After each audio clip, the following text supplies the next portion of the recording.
Okay, welcome to Stick a Fork in Food Waste, everyone. Thanks for coming today. My name's Maggie McCoy, and I work at the Missouri Botanical Garden in our sustainability division. So I mainly get to work with schools, students, teachers, helping their schools become a little bit more sustainable, but I'm excited to be here with you today to talk a little bit about how we can save money and save the planet by lowering how much food we throw away in the trash.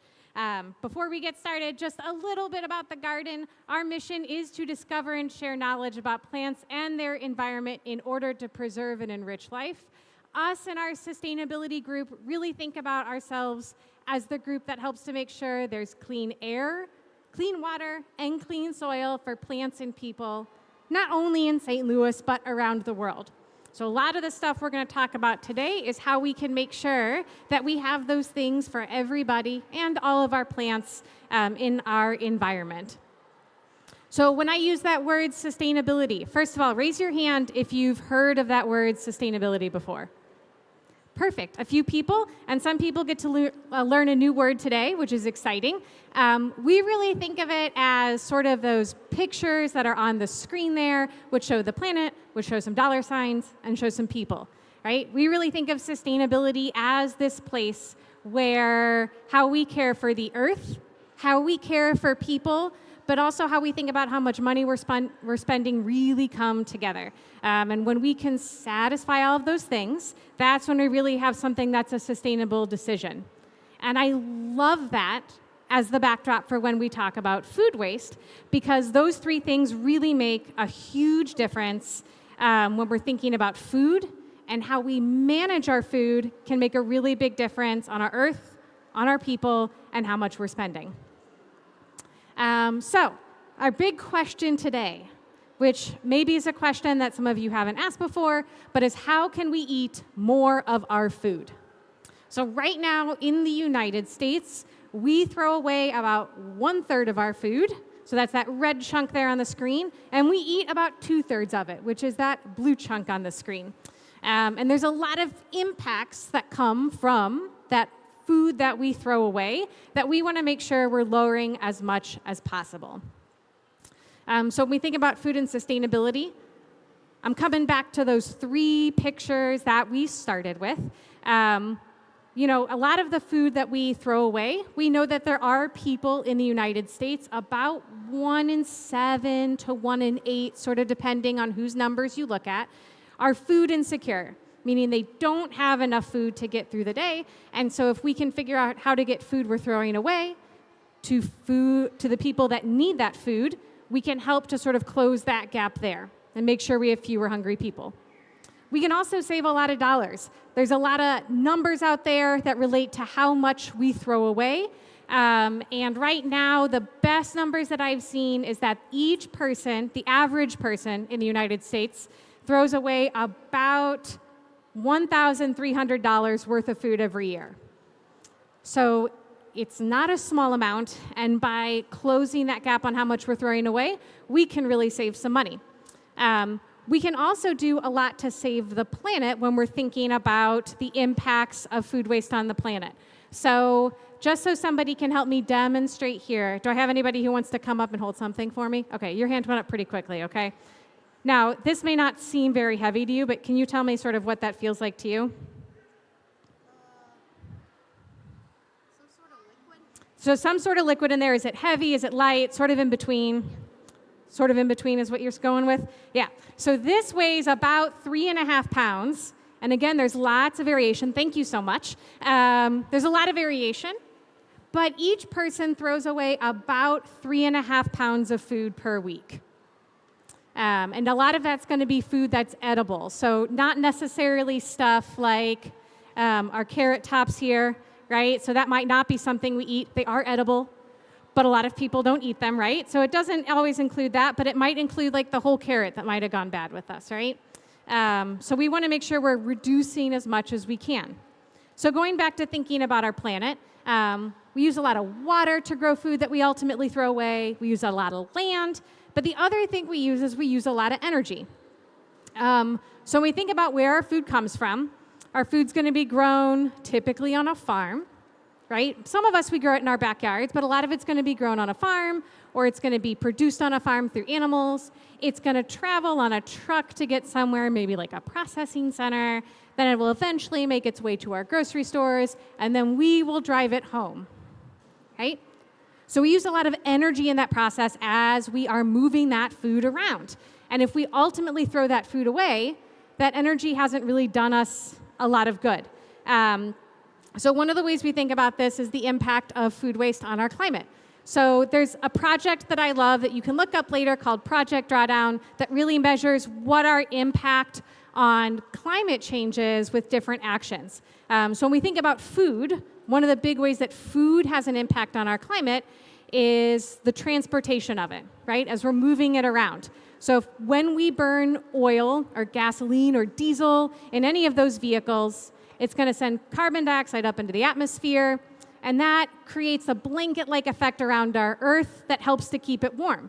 As we put more and more up there, it heats the Earth more and more to the point where it's starting to become uncomfortable and disrupting our climate. So if we could throw away less food and be a little bit more thoughtful about how we're using that energy, we could save a lot in terms of the climate. So over the next 30 years, we think we could save anywhere from 88 to 100 gigatons of that gas. Now, does anybody know how much a gigaton is? Does it sound really big or kind of small? Really big, right? Sounds really big to me too, right? But I'm like, what is a gigaton?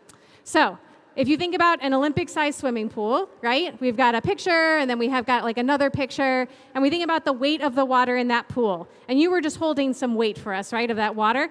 Water is pretty heavy, even if it's in small amounts, but when we think about the weight of water in a pool, it's a lot. The weight of the water in 400,000 Olympic-sized swimming pools is 1 gigaton. So when we think about cutting our food waste in half over the next 30 years and being able to save 88 gigatons of gas, that's no small impact.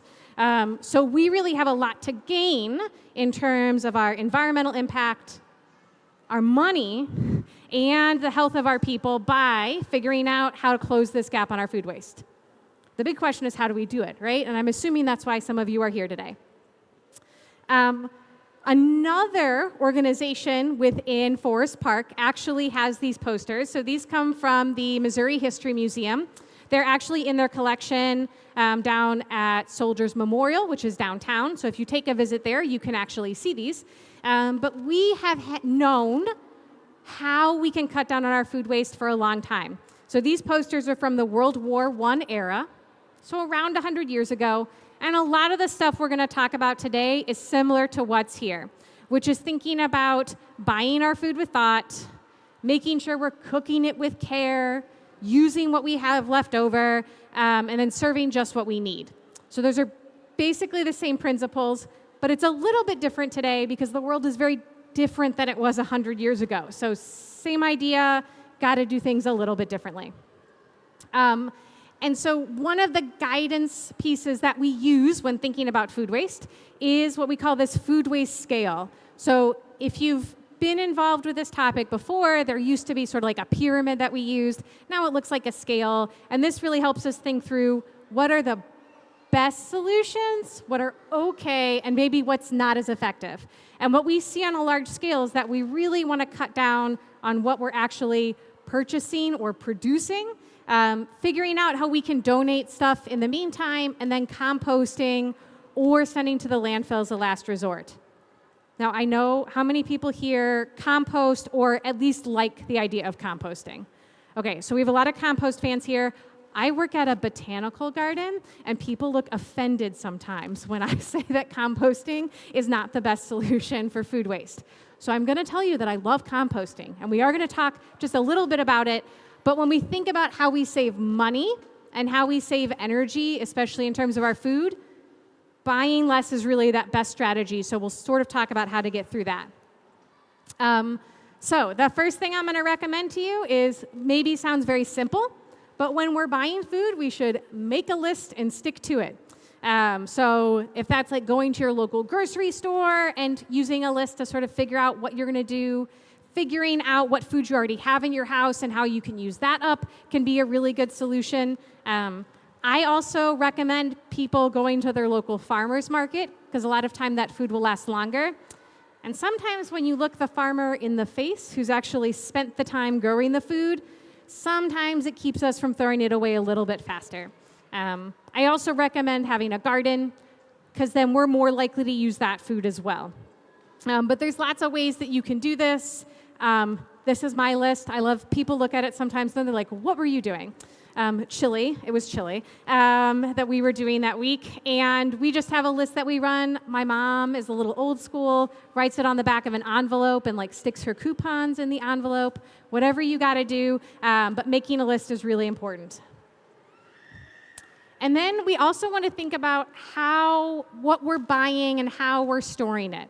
So when you think of the types of food that you throw away, what kinds of foods do you find yourself throwing away most often?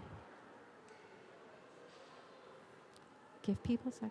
Anyone want to volunteer and answer? Somebody who has a loud voice. Yes. Produce, okay. So fruits and vegetables, okay. Anyone else have a different answer? What'd you say? Dairy, okay. Excellent, right? So produce and dairy, right? Which makes you two very similar to everybody else in the United States, right?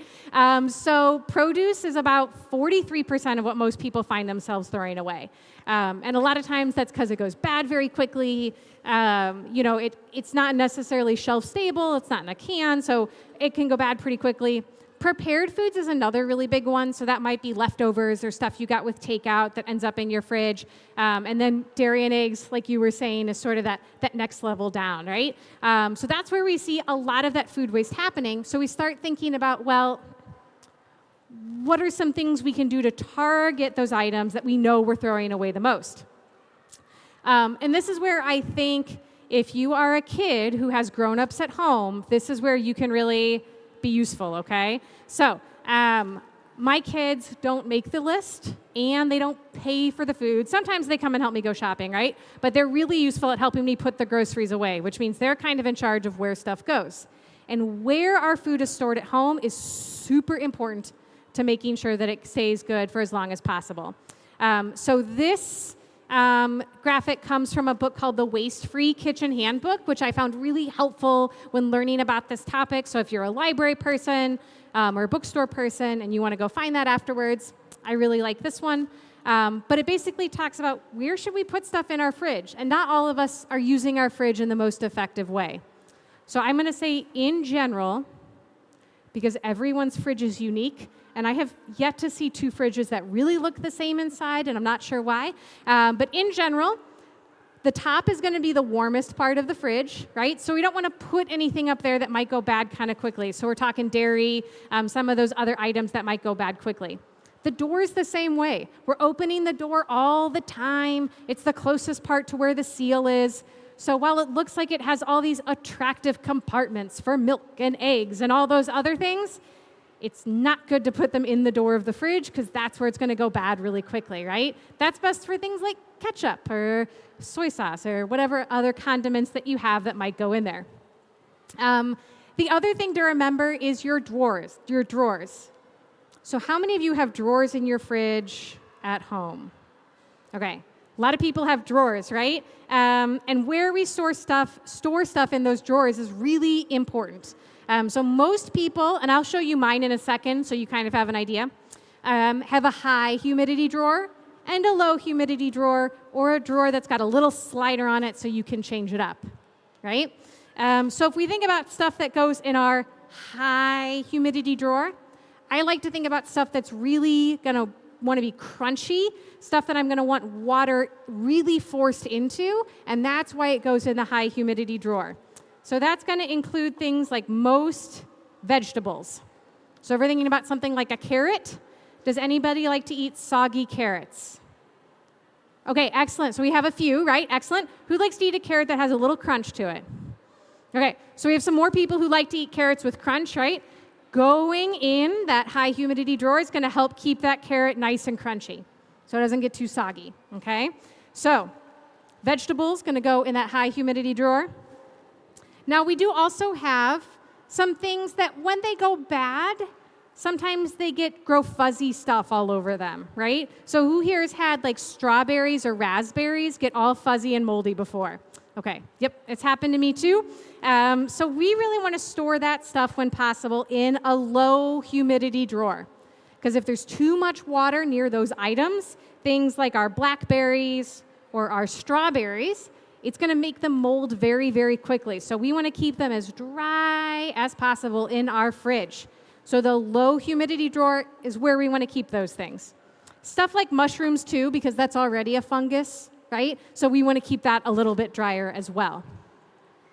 So I want everyone to think for a second, okay? And you can tell the person next to you and then tell me what your favorite fruit or vegetable is, and we're going to figure out where it's going to go in our fridge. As this timer goes, at the end of it, you'll see what my favorite one is, and I'll tell you a little bit about how I store it in my fridge. So turn to your neighbor, tell them your favorite fruit or vegetable.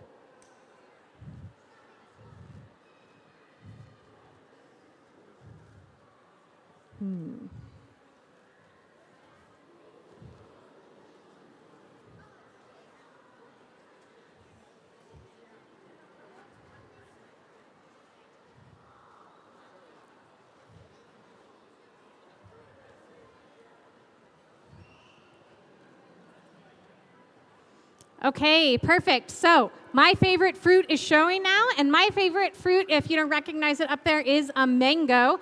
Anybody raise your hand whose favorite fruit is a mango? Okay, perfect. A couple, right? I'll talk about that one in a second. Was anyone's favorite fruit an apple?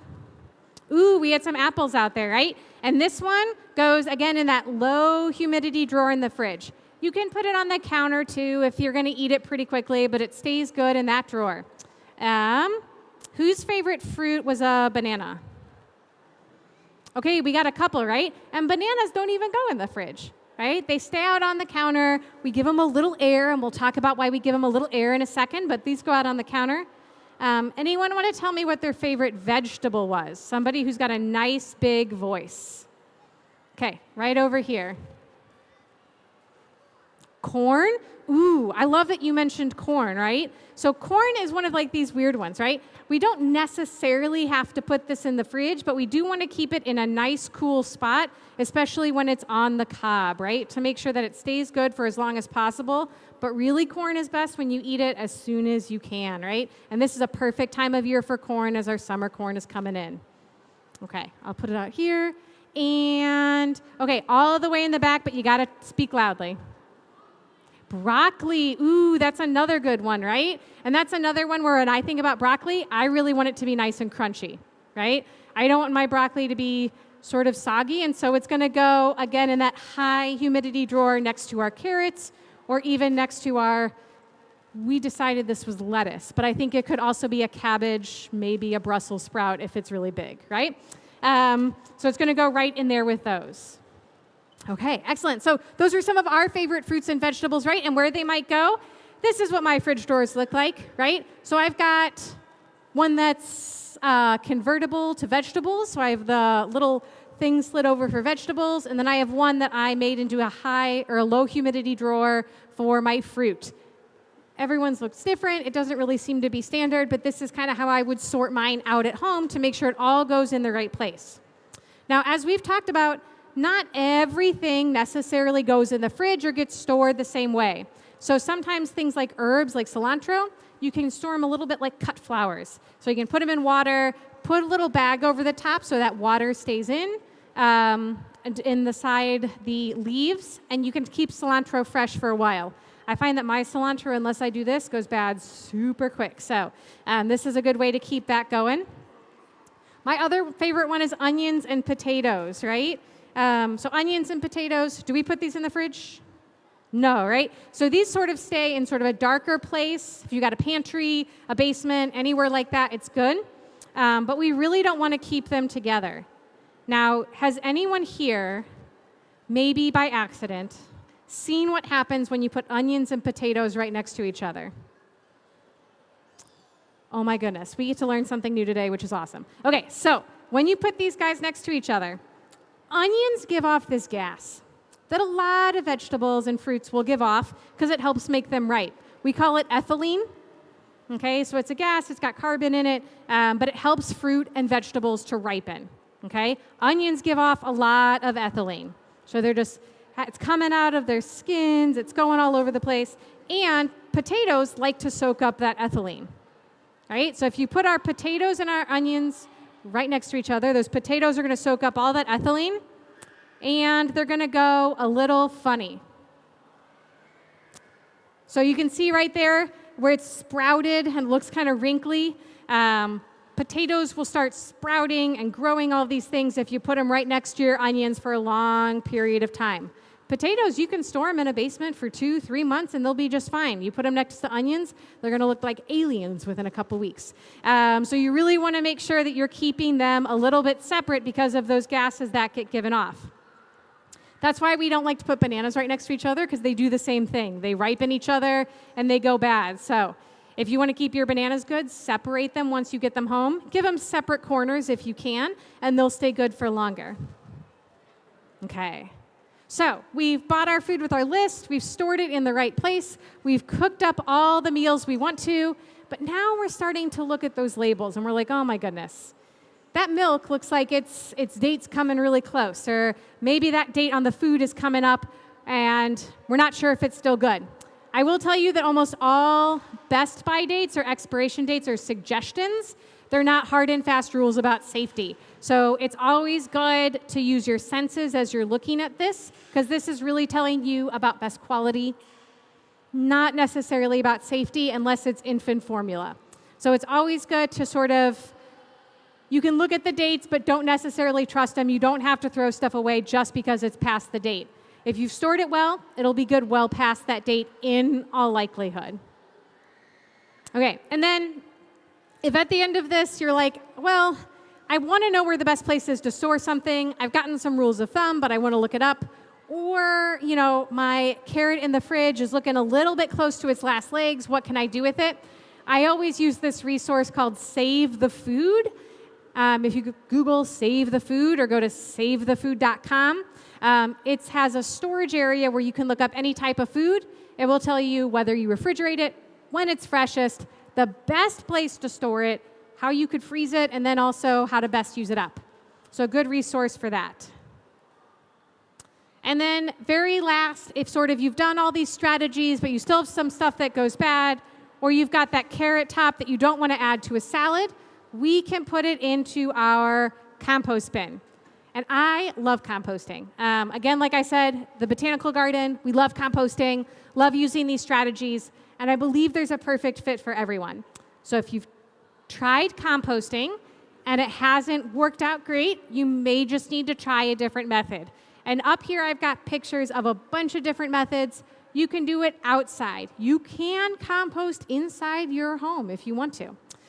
You can also do outdoor methods that are small, that are big, and everything in between. So there's a method for everyone, but composting is a great way to take care of all these bits of food that we might not normally eat anyway. Coffee grounds, eggshells, banana peels, anything like that.